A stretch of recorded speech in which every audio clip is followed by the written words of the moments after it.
তো hello MD Shahidul army, তোমরা সব কেমন আছো? আশা করছি অনেক অনেক ভালো আছো। তো welcome to my mini blog. তো প্রত্যেক বাড়িতে আমরা দিনের বেলায় ব্লগ করে থাকি, তো এটা একটু অন্যরকম ব্লগ। ফুল এনার্জিতে আছি ভাই, কারণ রাত্রে বেলায় ঘুরতে পারাইছি।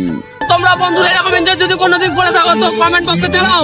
তো এখন বাজে 12টা প্লাস। তো আমাদের দিকে খুব গরম লাগছিল, তাই আমরা বেরিয়ে পড়লাম বাইক নিয়ে। তাই তোমরা যদি বিশ্বাস না করো, তাই তোমাকে টাইম দেখাচ্ছি। টাইম হিসাবে লেখা আছে 12টা 36। তোমাদের নজর খারাপ কেন আমি জানি না, তোমাকে টাইম দেখতে বলেছে, তোমরা কি দেখছো আমি বুঝতেই পারছি। তো তোমরা এমডি শহীদুল অডিয়েন্স বলে কথা, তোমাদের ব্যাপারই আলাদা। তোমাদের ভাই আজকে চুদে দেবে, ছিঁড়ে দেবে, ফেরে দেবে। দেখতেই পাচ্ছ কি ড্যান্স করছি। বলে রাগ করলে না তো?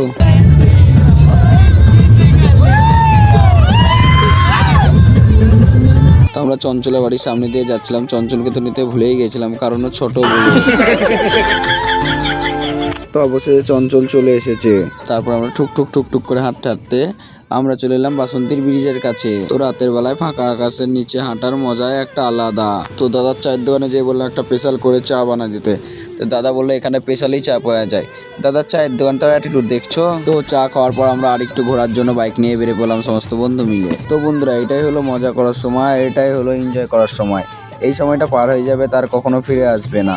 সবাই যে যার রাস্তায় চলে যাবে, কে কোথায় থাকবে খোঁজ নেওয়ার মতন টাইম থাকবে না। তাই বলি এটাই মজা করার সময়, লাইফটাকে এনজয় করে নাও। তো বাসন্তী থেকে আমরা এখন বাড়ির দিকে রওনা দিয়ে দিয়েছি। ভালো লাগলে আমার চ্যানেলটা সাবস্ক্রাইব করে নিও, আর আমি এরকম ছোটোখাটো ব্লগ আপলোড করতে থাকবো। দেখা হচ্ছে আবার নেক্সট ব্লগে।